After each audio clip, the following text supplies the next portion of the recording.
Hello, કેમ છો? Fortune edible oils present પારંપરિક અથાણાની સિઝન 3માં આજે આપણે જોવાના છીએ બહુ જ ફેવરિટ અને ટેસ્ટી એવું ગુંદા કેરીનું અથાણું. અને એ શીખવશે નિકીઝ કિચન રેસિપીઝના નિકિતા સરૈયા. એમની બોલવાની અને સમજાવવાની પદ્ધતિ સ્ટાઇલ એટલી સાહજિક અને સરળ છે કે તમને તરત જ આવડી જશે. સિઝનનું અથાણું તમે બનાવ્યું કે નહીં? ના બનાવ્યું હોય તો એકવાર જરૂરથી ટ્રાય કરજો, કારણ કે અથાણું તો બધા બનાવતા જ હોય છે અને બધાના ઘરની રીત અલગ અલગ હોય છે. પણ આજે હું તમને ગુંદા કેરીને મારા ઘરની રીત શેર કરીશ, જે અમે વર્ષોથી, એટલે કે મારા દાદી સાસુ બનાવે છે, મારા મમ્મીને ત્યાં મારા બા બનાવે છે, એ બધી રીતથી આજે હું ગુંદા કેરીનું અથાણું તમારી સામે લાવવાની છું. તો એકવાર આ રેસિપી જરૂરથી ટ્રાય કરજો. આવી ઇઝી રીત તમને કોઈ નહીં શીખવાડે. તો આખું વરસ આ અથાણાને આપણે સારું રાખવા માટે હું જે યુઝ કરીશ એ છે ગ્રાઉન્ડનટ્સ ઓઇલ, જે છે ફોર્ચ્યુન ફિલ્ટર ગ્રાઉન્ડનટ્સ ઓઇલ. અથાણાની શરૂઆત કરતા હોય ને ત્યારે સૌથી પહેલું સ્ટેપ છે તેલ ગરમ થવાનું. તો અહીંયા આપણે 3 વાટકા જેટલા તેલને સૌથી પહેલા ગરમ થવા મૂકી દઈએ અને એને આપણે મીડિયમ ટુ લો ફ્લેમ પર ગરમ કરવાનું છે, એકદમ ધુમાડા નીકળે એવું. સૌથી પહેલાં ગુંદાની પસંદગી કેવી રીતે કરવી? તો ગુંદા આપણે મીડિયમ સાઇઝના, એકદમ ગ્રીન એટલે કે લીલા છમ હોય એવા, અને ઉપરનું જે ટોપનો ભાગ હોય ને એ પણ એકદમ ગ્રીન હોવો જોઈએ, એવા ગુંદા પસંદ કરશો ને તો અંદરથી બિલકુલ ખરાબ નહીં નીકળે અને ગુંદા એવા ને એવા આખું વરસ લીલા જ રહેશે. તો અહીંયા આપણે 500 ગ્રામ ગુંદા લીધેલા છે, એને ધોઈ લૂછી લેવાના. પછી ટોપના ભાગથી હથેળીથી આ રીતે કરી અથવા તો દસ્તાની મદદથી ગુંદાને તોડવાનું અને વચ્ચેનો ઠળિયાનો ભાગ કાઢી લેવાનો અને મીઠાવાળો હાથ કરી આ રીતે ચિકાશ દૂર કરવાની.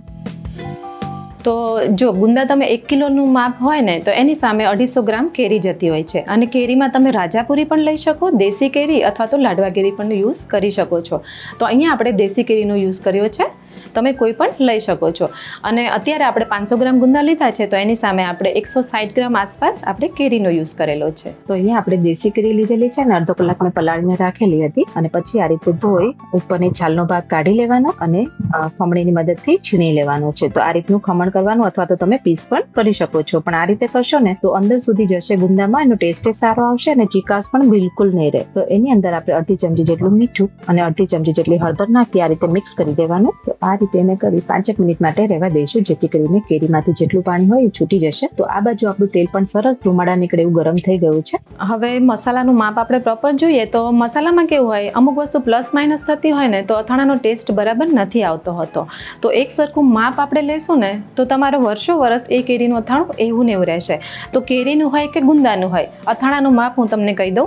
તો હવે રાઈના અને મેથીનું માપ એ રીતે હોય કે જે તમે લીધો હોય ને મેથીના, એનાથી અડધા રાઈના લેવાના, કારણ કે રાઈના કુરિયાનું માપ આમાં ઓછા પ્રમાણમાં હોય છે. આમાં કેવું હોય, મેથી અને રાઈના કુરિયા તમારે જે રીતે સંભાર તમારા ઘરમાં ખવાતો હોય ને પ્લસ માઇનસ તમે કરી શકો છો, પણ માપ આ રીતનું રહેશે. સંભાર બનાવવા માટે અડધી વાટકી જેટલા આપણે અહીંયા રાઈના કુરિયા લીધેલા છે. વચ્ચે ખાડો પાડી એની અંદર 1 વાટકી જેટલા મેથીના કુરિયા નાખવાના અને 2 ચમચી વરિયાળી અને 1 ચમચી જેટલા તીખા. હવે આપણે ગરમ તેલ એટલે કે 1 વાટકી જેટલું તેલ અંદર નાખી દઈએ, ઢાંકીને 5 મિનિટ રહેવા દઈએ. અને આપણે રાઈના કુરિયા અને મેથીના કુરિયા ઉપર સીધું તેલ નથી પડવા દેવાનું, કારણ કે આ એકદમ ગરમ ગરમ હોય એવું નાખવાનું. એવું કરશો ને તો અથાણું પડ્યું રહેશે ને તો ચીકાશ પકડાઈ જશે, એટલા માટે. હવે અહીંયા આપણે કેરીને 5 મિનિટ થઈ ગઈ છે, તો પાણી કાઢી લીધેલું છે અને કપડામાં સુકવવા રાખી લીધેલી છે અડધો કલાક માટે. અડધો થી 1 કલાક એટલે મતલબ એકદમ સુકાઈ જાય ત્યાં સુધી પંખા નીચે રાખશું. અંદર 1 ચમચી જેટલી હળદર નાખી મિક્સ કરી દઈએ સંભારને, અને આ સંભારને થોડો ઠંડો થવા દેવાનો, કારણ કે એકદમ ગરમ છે એટલે. હવે આ સંભાર ઠંડો થાય પછી જ એના અંદર મીઠું અને મરચું એડ કરવાનું, જેથી કરીને આખું વરસ એકદમ લાલ ચટક રહે, કાળું બિલકુલ ના પડે. તો અહીંયા 1/4 વાટકી જેટલું મીઠું પહેલેથી શેકી અને રાખેલું હતું એ નાખ્યું, અને 1 વાટકી જેટલું અહીંયા લાલ મરચું નાખ્યું છે. તીખાશ તમારા ટેસ્ટ પ્રમાણે પ્લસ માઇનસ કરી શકો.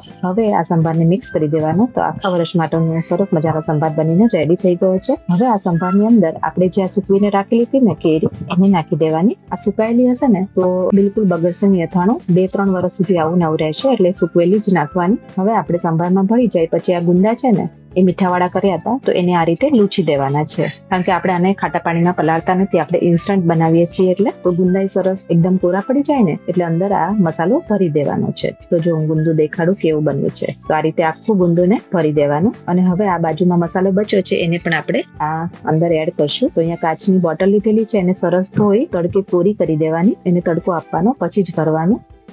અને નીચે આ રીતે મસાલો પહેલા પાથરવાનો. આ રીતે પથરાઈ જાય પછી ગુંદા થોડા નાખી ફરી ઉપરથી મસાલો આપણે એડ કરશું, અને આ રીતે હળવા હાથે એને દબાવવાનું છે. તો આ રીતે ધીરે ધીરે એને પ્રેસ કરજો. ઉપરથી અહીંયા જે તેલ ગરમ કરીને રાખ્યું છે ને પહેલા 2 વાટકા જેટલું એને ધીરે ધીરે અંદર એડ કરવાનું છે. અને આ તેલ છે એકદમ ઠંડુ હોવું જોઈએ. પહેલા એકદમ ગરમ કરી દેવાનું, પછી એને ઠંડુ થવા દેવાનું. અને આ રીતે ઉપરથી તેલની ધાર કરવાની અને ડૂબડૂબા રાખવાનું અથાણું, તો ક્યારેય બગડશે નહીં. એવું ને એવું આખું વરસ સરસ મજાનું રહેશે. હવે અથાણુંમાં એક વાતનું ખાસ ધ્યાન રાખવાનું છે. જ્યારે પણ આપણે અથાણાનો મસાલો પ્રિપેર કરીએ એટલે કે સાંભાર, ત્યારે આપણે એકદમ ગરમ તેલ અંદર નાખવાનું, અને જ્યારે બોટલમાં ભરીએ અને પછી ઉપર તેલ નાખીએ એકદમ ઠંડુ નાખવાનું. એટલે કે ગરમ કરી એને ઠંડુ પાડી પછી એડ કરવાનું રહેશે.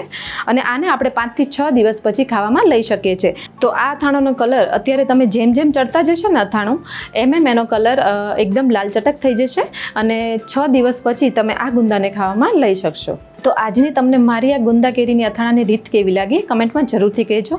અને હા, જો તમને મારા વિડીયો તમારા જીવનમાં થોડા પણ યુઝફુલ થતા હોય તો વિડીયોને લાઇક, શેર અને ચેનલને સબસ્ક્રાઈબ જરૂરથી કરી દેજો. તો ચલો ફરી મળીએ એક નવી રેસીપી સાથે. Thank you.